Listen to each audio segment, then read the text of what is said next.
It's Friday, Feedback Friday, the feedbackiest day of the week. Ha! I'm doing jazz hands, you can't see them. Feedback Friday. Momo Monday this week was the most viewed video so far at this recording. That's rare. So that's kind of exciting. A lot of really nuanced, thoughtful feedback and discussion and everything like that. So I'm going to table that and answer something a little bit easier first, because I'm surprised it took someone this long to notice that the Thunder Tank in the background does not, of my regular shot, does not have a cannon driver. As you can see, that's Jaga driving with Dragstore from the Masters of the Universe toy line behind him, and Arbiter and Plastic Man and all that stuff. And the reason for this is my backup Thunder Tank. You'll see it's missing the treads. The colors are a little faded. Here's my main one that is in the display. You'll see it's Panthro driving and it's Lion-O on the gun. Much more canon correct. I actually have 3 Thunder Tanks because to get a complete, fully functioning one, it required me getting one that was in decent shape with the treads still intact. That's the hardest thing to find in a loose Thunder Tank now, because they do break down over time. They get brittle and they crack. And so I actually had to part swap the doors from a third one that was in the mechanism. The turret mechanism was broken, but the doors itself were in good shape. And so I mashed it all together to make one functioning one. So I have 3 Thunder Tanks, one that sits behind me here, another that is in such horrendous shape that I just let kids play with it when they come over because they think it's really cool, and then the one behind glass that nobody touches. So that is the explanation there. The tank behind me is my backup Thunder Tank, and so Jaga's driving it because Jaga is this character that gets no love. And I want to touch on another comment because I promised this person, it was such a, I got the sense, raw moment with this commenter, and I promised them I'd address it to let them know I'd heard them because it seemed extremely personal to share. So I want to get that out of the way because I'm sure, because I promised, they're waiting for it. But it was in response to Tuesday's video on the female police officer story and what I thought it kind of informed about the games industry. And what they said was the part about mothers really hit a wounded spot in me. I talked at the end about how, thank your mom, like appreciate the like kind of societal bind that mothers get put in, that they are expected to give and give and give and give and give and give, and the self-care really lacks. They talked about it with the female cops, that they give at work and they give at home and they give with their kids and they give to their husbands. So how are they getting back? They get really depleted. And so this commenter said, the part about mothers hit a really wounded spot in me. On the one hand, you very much described her, the necessity to always be the strong emotional pillar for everyone, while she had no such thing for herself. She has been suffering from depression for as long as I can remember, tried not to show it, but it was blatantly obvious to everyone. I respect her work, but I find it difficult to give her credit because she also did things to me that I really can't forgive. I will need to question myself here. Am I being unfair? Should I appreciate the good even when the bad left wounds that are still bleeding? And then they thank me for the video. And that's something that I mean, it spoke to me because that's a journey I kind of had to go through as well. I mean, child of a single mother. We had poverty going on. There's a reason I hardly ever talk about my biological father, and I will not start now. But single moms, it's a lot of the reason that people tend to be very protective of their moms when they come from a single parent household. I mean, at least where I grew up, is that you are kind of part of that I guess, enabling process that you recognize your mom's very flawed, but moms aren't supposed to be flawed, and you love your mom, and there's really no room in society as it stands to be objective about our mothers without everything just going mental. And I think that's part of the pressure on mothers. Nobody can do damage to someone like their mother can because of the role that mothers play in the society. There was this sitcom idea that I was shopping around a while back. Didn't go anywhere because I wouldn't turn the hypersexualized, overweight female character into a gay man. That's when the development stopped dead. Odd that it was supposed to be The Big Bang Theory for women. The Big Bang Theory with women, not for women. It was designed for a more open-ended audience. But the main character had a really kind of tense, complicated relationship with her mother because her mother didn't understand her. Her mother was very much a conformist and loved her kid, but didn't understand her kid and wanted, what was best for her daughter, which was nothing that the daughter actually wanted to do. And so the run-on gag was that the main character was constantly trolling her mother in this, very aggressive kind of way, and kind of the tension of this being atypical behavior was the joke. The whole idea is that this was a woman who was a nerd, the main character, and so her role models growing up were all male. And so her solutions to problems were all those of male superheroes. And the comedy came from the fact that it was like, imagine I Love Lucy meets Wolverine. That was kind of the main character of this sitcom. I still think it could fly. Hey, maybe I could make it a web series one of these days. But it was all about, the different types of female nerds and all that stuff. But one of the things I wanted to touch on was the fact that mothers, especially when you've got nonconformist kids, can wound their kids trying to help them.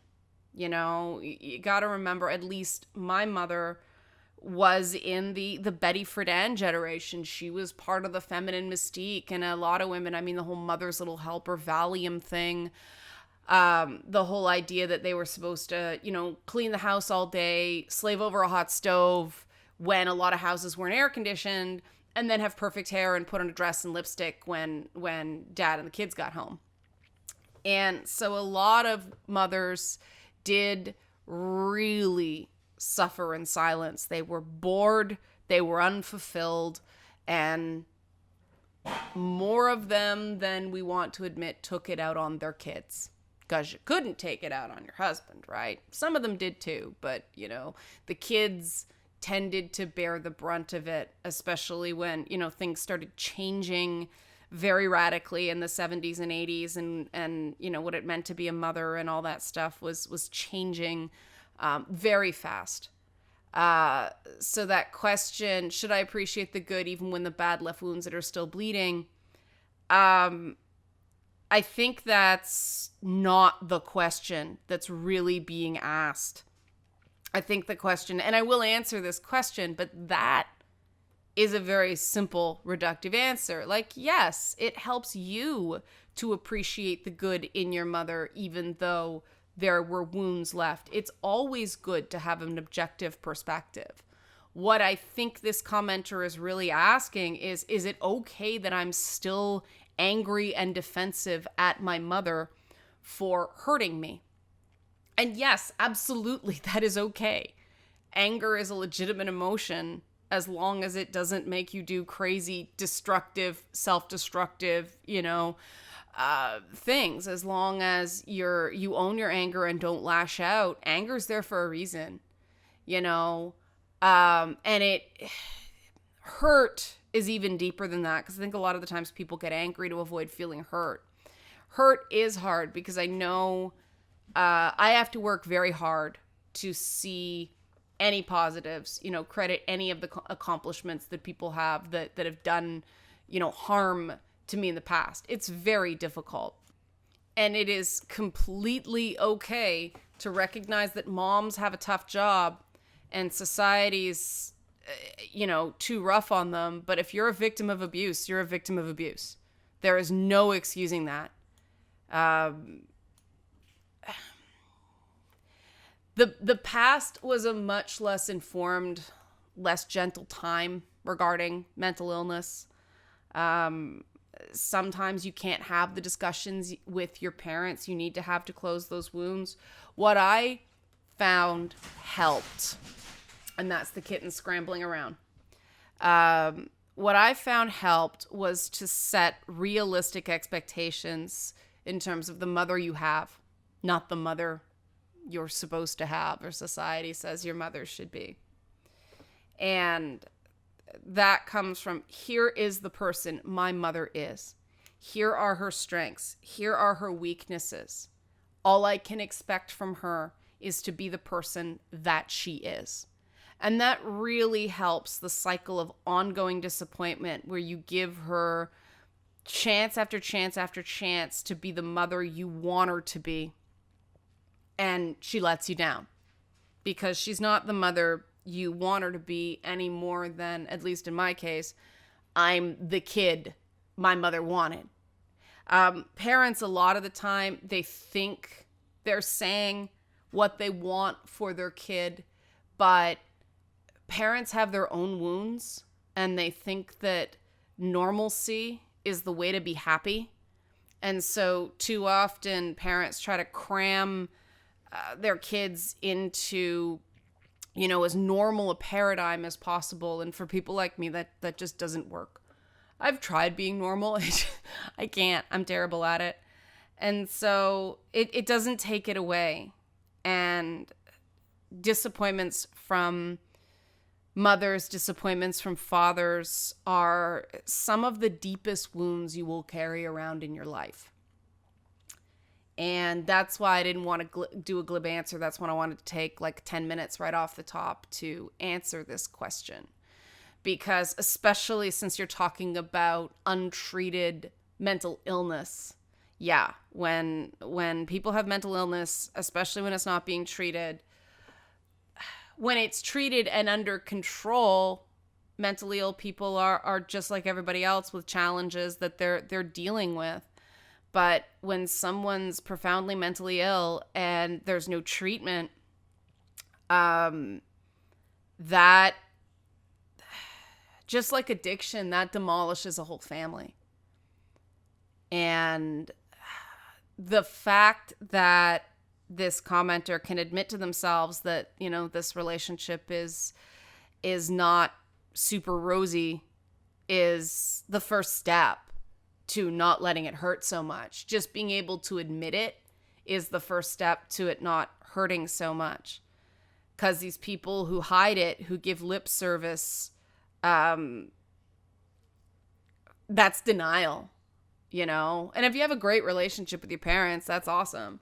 I just find that this is a particular issue with gamers because gaming is a high stigma hobby still to an extent. It's associated with, slackers and unemployed guys and, misogynist neckbeards and all that stuff.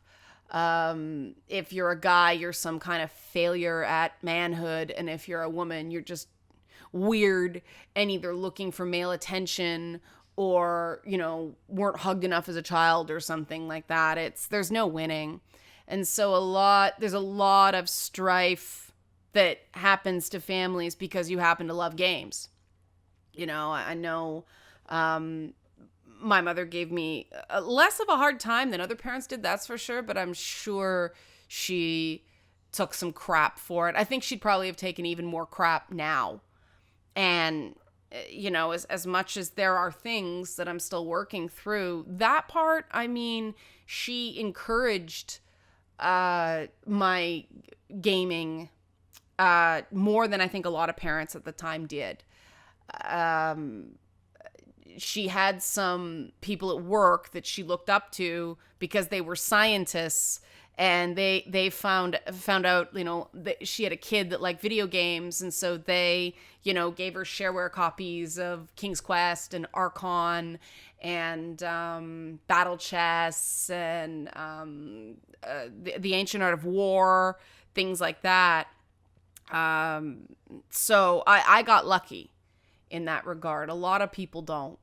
And so I think that parent issues, either lack of parental figures or negative experiences with parental figures, are a thing with gamers. I can't prove it, but it seems to be larger than the general population. So hopefully that question helped not only the person who asked it, but other people who are probably thinking the same thing and can't ask it.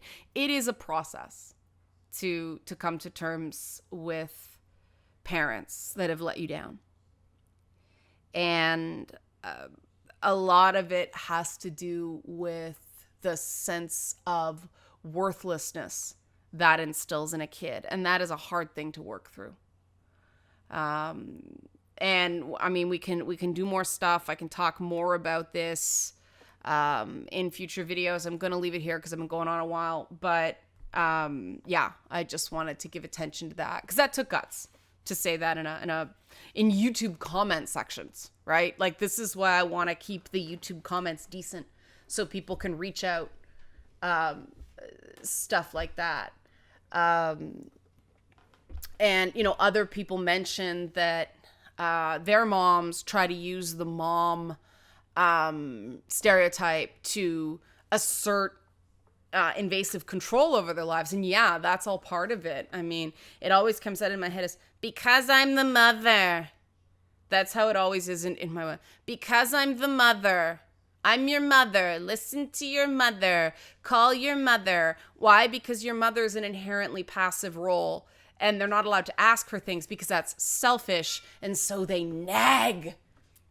And they think they're doing the right thing because coming out and asking for something, flat out asking, is far too aggressive. It's too assertive. Oh no, you're not supposed to ask your things. These are things that if, you were a good kid, if you were a truly appreciative kid, you would call your mother. And it's in exactly that tone. People are probably going, stop, because they've heard it too. So I get it. And like I said, I'll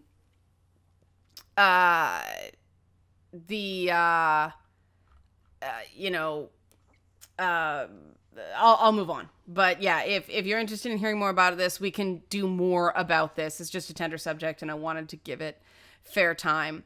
The Ivanka Trump video, I was expecting that one to be a garbage fire. You guys are awesome.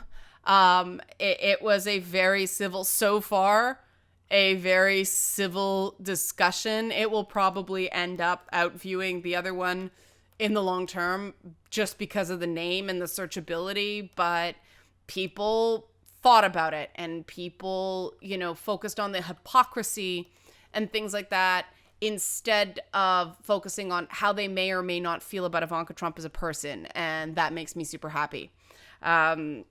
One person, quite a few people responded to my comments on parental leave, and that made me happy because in a lot of places that gets a surprising amount of backlash.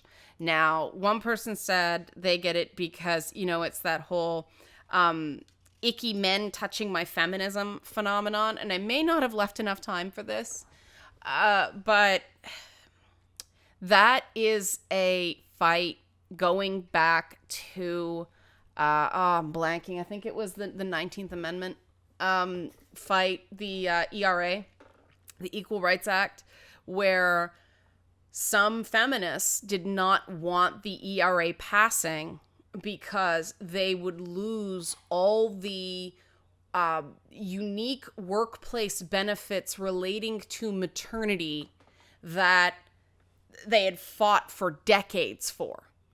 And they kind of knew that at that time, the idea of paternity leave was, I hadn't even heard it. So the idea is, okay, you're equal, so you don't get any benefits at all. And so everything would just be wiped out. That was the fear. Instead of the modern conversation, which is, no, fathers deserve time with their kids. Because I think a lot of people think that maternity leave is about having the baby. It's not. You start maternity leave maybe in your last month. Some people only take it the week after they're due, because now, deliveries are scheduled practically to the second. But it's that time afterwards to be with your baby and nurture the baby and all that stuff. And there is no reason, thanks to modern science, that, mom takes a year and then dad takes a year. And I think that's a lot more cost effective than having to put your kid in daycare when they're just over a year old. I mean, I think it would make more sense to make it straight up 2 years to be able to take in chunks. So, it takes the gap it's 18 months here now for moms, not for dads. But if if a mom takes 18 months and then dad takes 18 months, well, then your kid's practically 3. And we're talking like pre-kindergarten daycare now, not infant daycare, which is a very, very different thing. If it was 2 years for both parents, then you'd be right into kindergarten and the system would have you covered right up. There wouldn't be a gap anymore. Now, 2 years is, some people would say that's too long to be without an employee. And I think a lot of people would go crazy being not working for 2 straight years. I know both stay-at-home moms and stay-at-home dads where after the first 6 months they were climbing the walls. It's isolating. It's isolating because you don't get a lot of adult time, right? But I definitely think that parental leave privileges should be balanced. Now, that being said, one person made a comment of all programs should remove any gendering from it. I'm going to tell you why I don't support that. And it's because for kids that are not affected by gender-related issues, I think co-ed programs are great. But I spent enough time with young men who grew up without fathers that I learned to be sensitive to how that can really make them feel like they don't know how to be a man. And that time that young men, developing men spend with mentors of the same sex cannot be replaced by women. It's, this is an awkward analogy, but it's like trying to get a carpenter to teach you how to be a plumber. It's that first person experience that can't be replaced. So if people have a strong home life, I think absolutely co-ed. But for men who are struggling with those issues related to masculinity, it's important to have a nurturing masculine environment, walk before you run sort of thing. Same with women who are struggling with what it means to be a woman, that, female mentorship is super important. And then there's a lot of pressure when you're a teenager to look good, and I think that is really unhealthy. I don't think people should be putting on makeup before they do athletic practice, but I saw that all the time in my school. And so that sort of thing where the pressure's taken off. I know that when I was in junior high school, they experimented with co-ed physical education. And it lasted 2 weeks because the guys at first, and this is just anecdotal, I'm not saying all guys will respond and all girls will respond in this way. This was just my school. But the guys didn't want to play with the girls. They wouldn't pass us the ball. They made stupid comments. And the teachers tried, but there was, one of them and 30 of us. And so after a couple of days of this, there were a couple ringleaders in the group, but we were all like, fine, we're just going to get rough. and we went out and we played very aggressively, and we took that ball. And I mean, we would have been fouled out of any properly run basketball game because we were elbowing and we were, doing some dirty stuff. But then the guys were afraid to play with us. So they had to they had to separate the gym classes again. It was just a horrendous failure. And there's another begging phone call wanting to sell us a credit card. But and then I think sex ed. I think certain things should be integrated, but I think when you're doing like body development and puberty and things like that, masturbation, a lot of people are more comfortable when it's single gender education to a point. Single gender education in limited instances is not the same as sex selective education. And so I think it's important for these people that are struggling to get that nurturing and then to be reintegrated into sex neutral environments, into co-ed environments. I think both are important.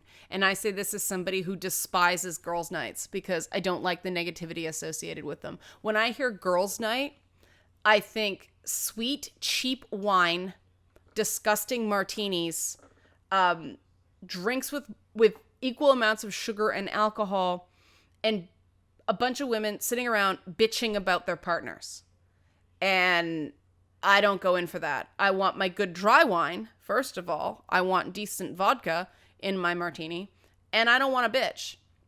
I don't want to be in a room where I feel like people are saying things that they wouldn't say to their spouse. Because that's my big rule. I don't tell anybody anything about my husband that he hasn't already heard from me. I think that's just absolutely disrespectful. And there's some things that just should stay between the two of you. That's part of trust. So that's a response to that stuff. I'm almost at the half-hour mark. Wow. Okay, let me really quickly blow through the stuff about tyranny of the majority. That video. Wow. Guys, amazing comments on that. I almost feel like I just want to kind of leave it because the comments were so good on its own. And, sometimes the thing lies in the doing. Like, just the existence of the conversation and having the conversation and struggling with these concepts is the thing that's worth it. Some people did mention the tyranny of the majority regarding all games, so many games having to be these open world action games with RPG elements. And yes, that is a real example of that. Gaming has an issue with that, in that before these open worlds action RPGs became the dominant paradigm, first-person shooters were the dominant paradigm. And before that, it was 3D action platformers. And before that, it was 2D action platformers. And it's just this game of follow the leader copycat. And it drives me crazy, too. Because if I wanted every game to be Skyrim, well, why? Skyrim's so open-ended that I'll just play Skyrim. It doesn't offer, it creates this illusion of choice instead of actual choice for players. But that leads into something somebody else talked about. There was sort of this discussion about the tyranny of the majority versus the will of the people versus consumer goods, essentially, and market forces. And tyranny of the majority and will of the people are much more connected. Although the consumer thing, I would argue that's more of a disconnect between a company and their consumers than a flaw in the system. And that's the thing about tyranny of the majority, is that tyranny of the majority is an identified flaw in the will of the people, by the people and for the people system. Like, it is a subset. It's something we have to be aware of, which is why the U.S. system is so set up with these checks and balances. And, the whole reason that the filibuster exists and the whole reason the 60% threshold existed is because they didn't want the will of the people to morph into tyranny of the majority. It's one of those, too much of a good thing is not good. Double plus on good. that probably was a little confusing to follow. Minority rights is such a central principle to Western democracy. And that seems to be the thing that is so under siege now. And I may spare a lot of my thoughts on this, but because I put it on, whether it's cramming multiplayer into places it doesn't belong in a video game, or this college campus issue that, I mean, I think most people watching this video kind of agree with me that it's gotten ridiculous. It was ridiculous when I was in university in the 1990s, and it's only gotten worse, this campus culture thing. And I think part of that is because students are less and less likely to encounter failure pre-university.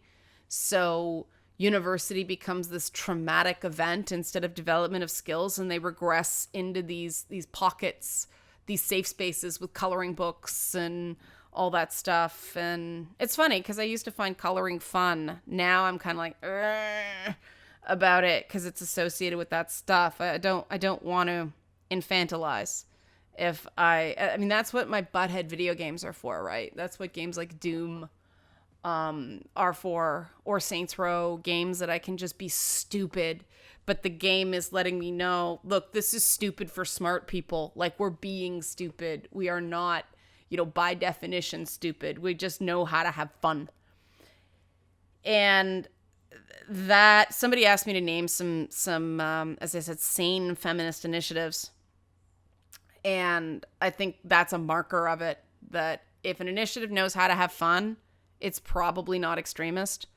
That's what a few people commented on that Megan Ebos, Heather Marlowe interview, that we were laughing a surprising amount for the subject matter. And that's because we're all adults who have not lost sense that joy is a requirement for the human spirit. And that's one of my favorite interviews I'd ever done, even though every time I talk to the People for Enforcement of Rape Laws folks,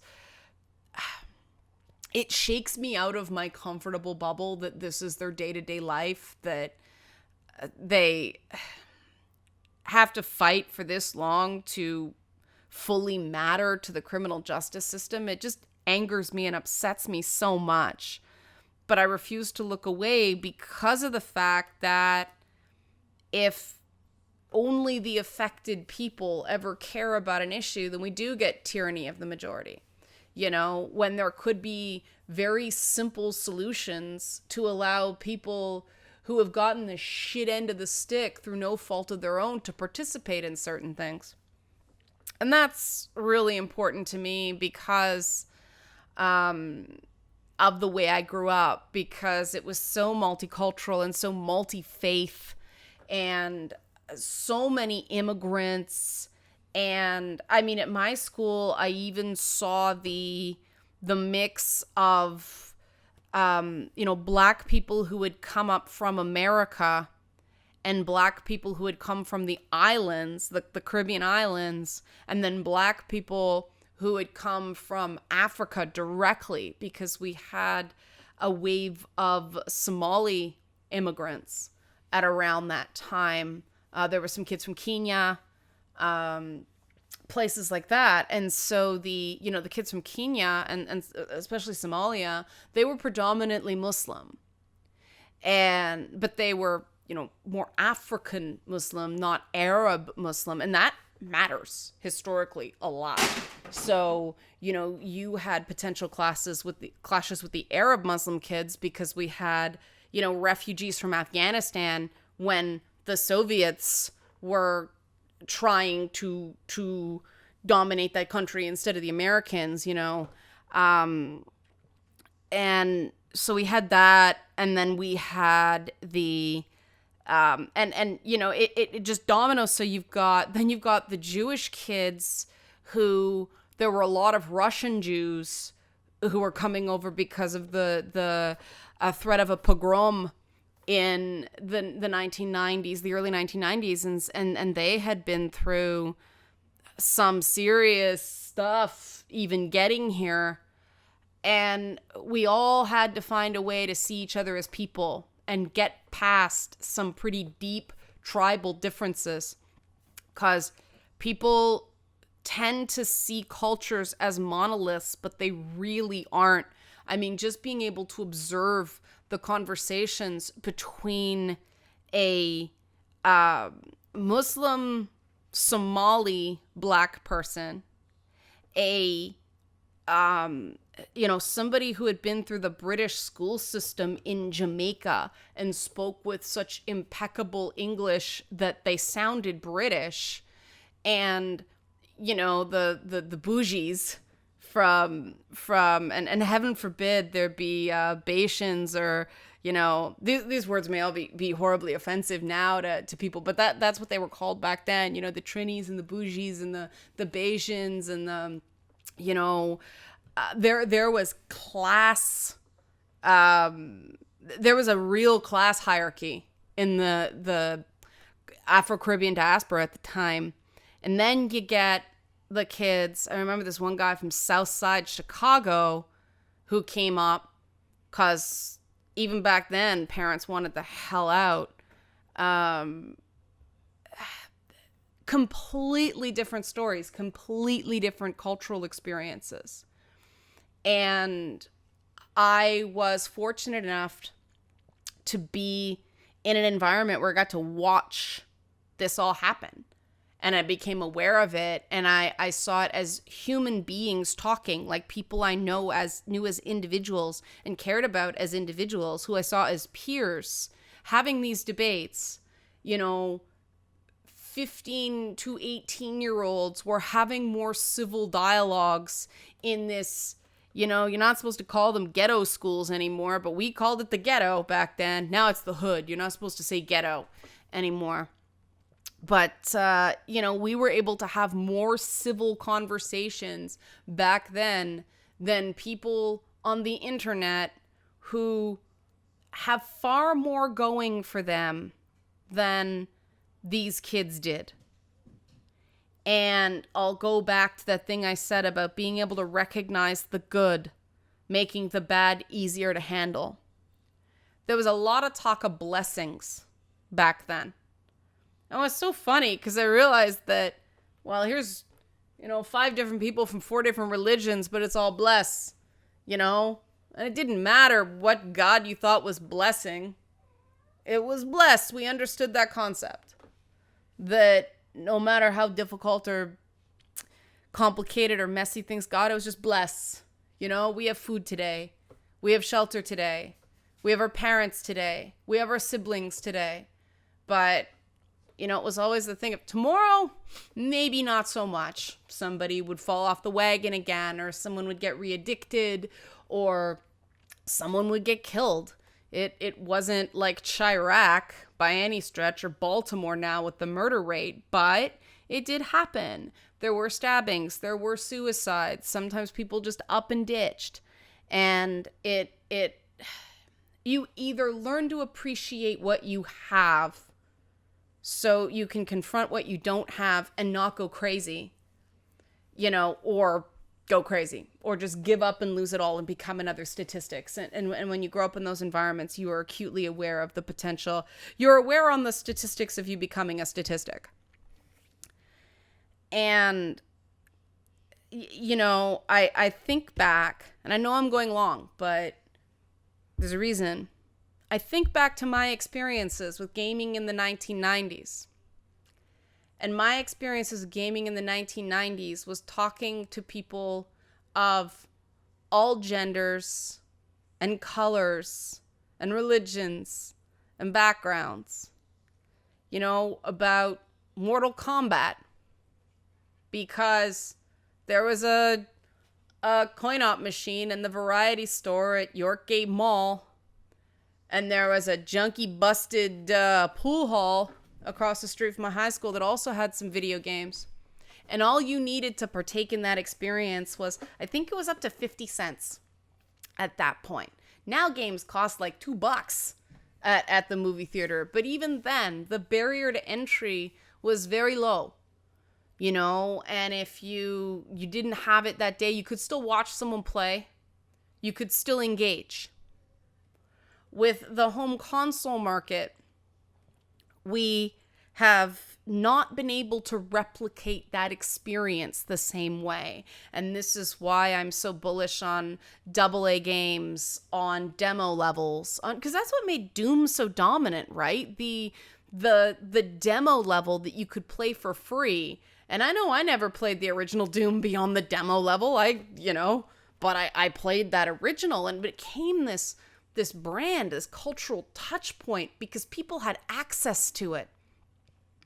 And now most of gaming exists behind these walls of DRM and copy protection and branding and PR and NDAs and price points and in-app purchases and downloadable comment and console wars and PC compatibility and what video card you have. And there's all these tiers based on how much money you have and how much access you have.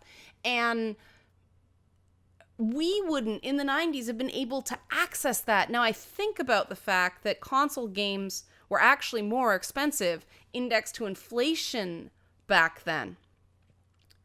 They were $50 in the 80s. That's probably equivalent to like $120 now if you just think of the price of gas. I remember when gas was 49 cents. Well, we have liters up here.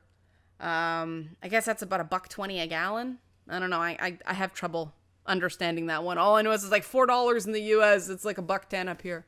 But it would have been like back then there were fewer games, right? It was 3 or 4 games all year and you played them forever. Now I like the amount of choice now, but things form into cliques so rapidly. And things start seeming like the majority in gaming, when the reality is, as another commenter pointed out, that the majority in anything is often silent, or at least very quiet. It's only the vocal minorities that actually speak up. So we have an issue in the mainstream media where people treat Grand Theft Auto players, for instance, as representing the attitudes of a majority of gamers, when really they don't. They're a sizable minority, but they are still a minority compared to, the number of people who play games in general. We are confronted with statistics that, if not false, are certainly misleading about who is sort of the core consumer of video games. You hear these things, 52% of gamers are women. No, 52% of people who play Candy Crush Saga and games like that are, women. It's women are more like, women play more Facebook games. Women spend more money on those games. The console market is still male dominant. And why is that? Well, certain special interest groups are trying to fake either a false balance or fake a majority to get their political point across. And that's not always nefarious. Sometimes it has very noble reasons. They're trying to protect our free speech rights in gaming, or they're trying to show that gaming is a much more mainstream hobby to politicians who see it as an easy punching bag now when they want to pander to their bases, both liberal and conservative alike, for different reasons. And then there's the other people who want to push their personal women in gaming mandates based on these statistics that, look, we're actually in the majority. Well, not in the core franchises. Like, you're actually trying to tell me that Call of Duty and Grand Theft Auto are more than 50% female player bases? That, just use your eyes and ears. That's not true, right? Most esports competitors are still male. The enthusiast core of video games is still male, and I say that as somebody who is an enthusiast. I am a hardcore gamer. I do consider myself a gamer. I have since before I knew what it was. Video games and being someone who played video games was a part of my identity from as long as I can remember. And I am not going to claim that people who look like me are the majority in gaming. What I do say is because I am an enthusiast gamer, I would expect that I would have more in common with a male enthusiast gamer than a female casual.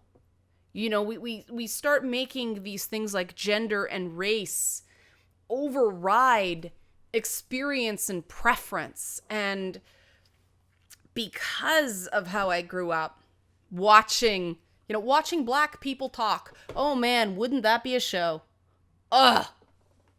Just I was allowed to observe a plurality of black people talking to each other. It just doesn't happen in the media, right?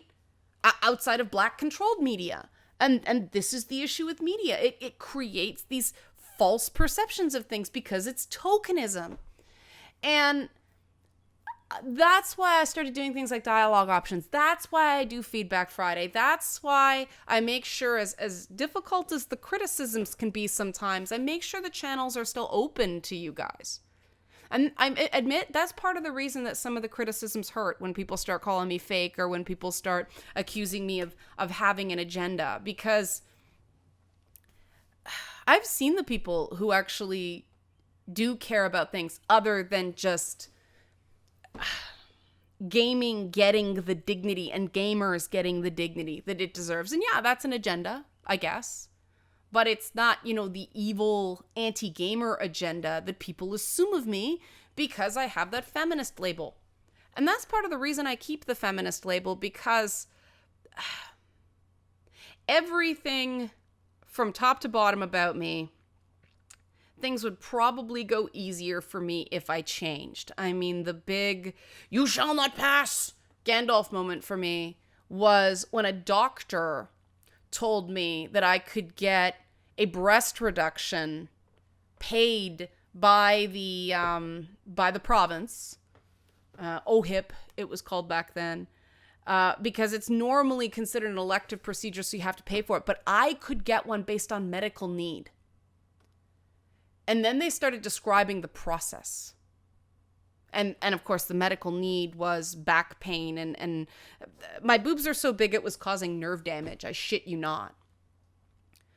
But the surgery is ghastly. No slight to women who have chosen to have it done. It's just a big decision.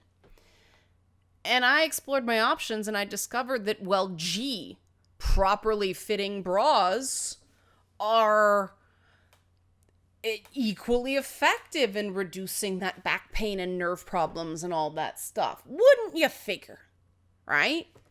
I have a bit of an indentation in my back and rib cage because I got to be pretty tight to hold up I call them the juggernauts, because they are unstoppable forces. But I think that's better than having, 6 pounds of my body removed and having concentric sets of scars on both sides of my body. It just, like, I don't want to go jogging braless that badly. And that was when I kind of went, wow, I had to defy my doctor about my boobs. My God. And after that, I started going, no, I am not going to hide pieces of my identity. I am not going to change how I see myself and what I call myself just to please other people. And I went through that period where I'm like, I'm an egalitarian. And then, I had a lot of hip hop artists explain to me that egalitarianism from their point of view is bullshit. That it's not equal. It's not left side equals right side. It's equivalent.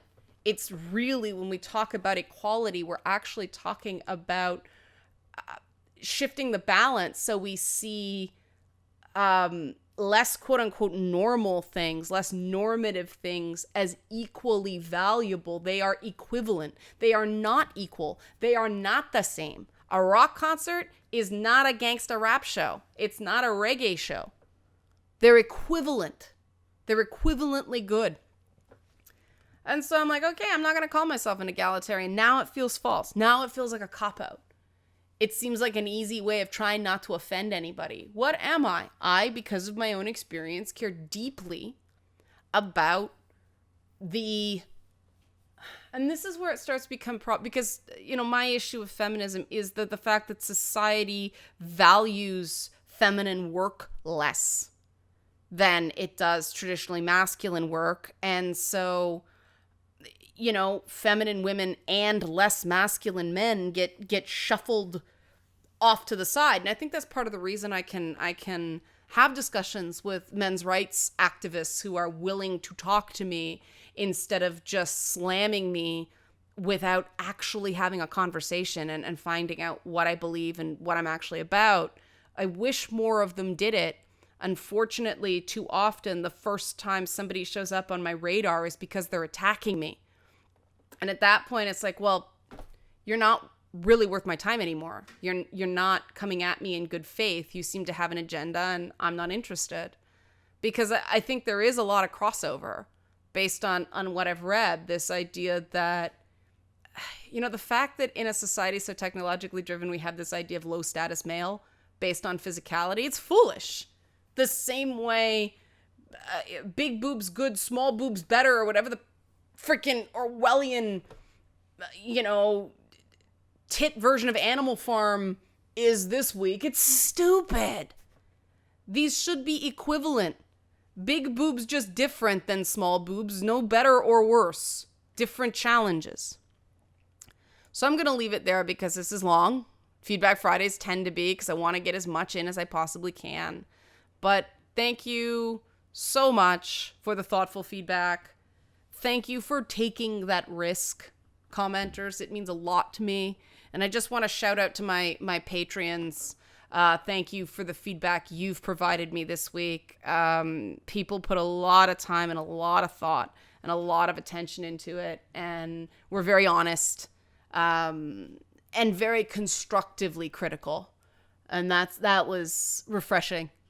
So thank you guys. Have a good weekend. Be back on Momo Monday.